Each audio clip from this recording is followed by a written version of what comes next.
Once upon a time, there was a nice place in the forest where a patch of strawberries grew. Not far from the patch of strawberries, an old fox lived in his den. Once in a while, the old fox would visit the patch of strawberries and would have a nice tasty treat. No, he would, yeah. Other creatures in the forest would visit the patch of strawberries too, and it was understood by all that sharing was good. Leaving some strawberries for others meant that the strawberries would be around right up until winter. One Sunday afternoon, the old fox visited the strawberry patch and met Mrs. Owl. The old fox politely said good afternoon to Mrs. Owl and asked how the little ones in the hollow of the tall tree were doing. Mrs. Owl replied, "They're growing so fast, and they really enjoyed the strawberries." Mrs. Owl told the old fox that she was teaching her youngsters how to share things and how they were learning other good manners. As Mrs. Owl flew away, the old fox noticed a newcomer to the strawberry patch. A rabbit was waiting behind a tree, not sure about the old fox. Don't worry, Mr. Rabbit. I'm too old to go chasing you. Besides, I'm so old that I lost most of my teeth, as you can plainly see." The rabbit saw that the fox was very old, moved rather slow, and seemed to be nice. No, he did. He seemed to be nice.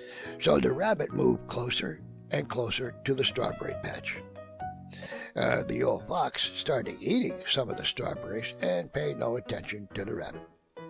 The rabbit not only enjoyed the strawberries, but also started nibbling on the strawberry bushes.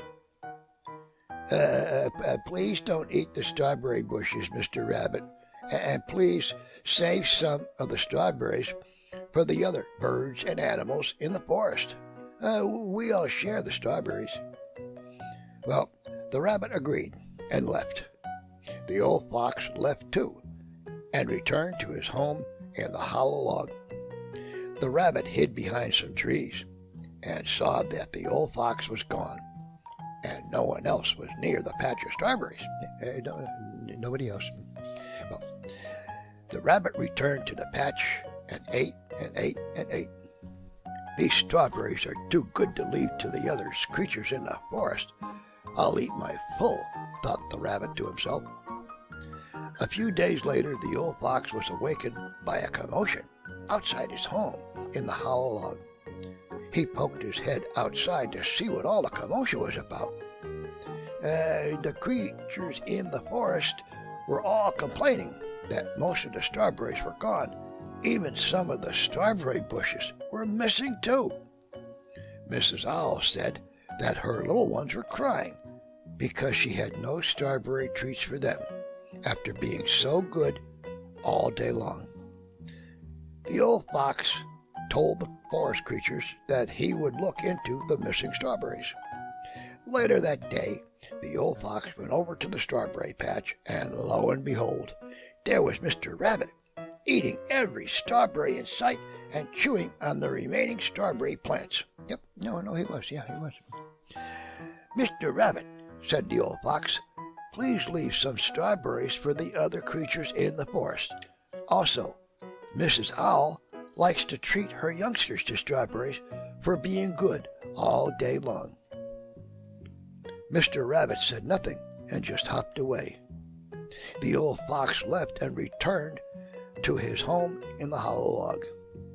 No sooner did the old fox start to turn in for the night than the commotion was heard outside his home again.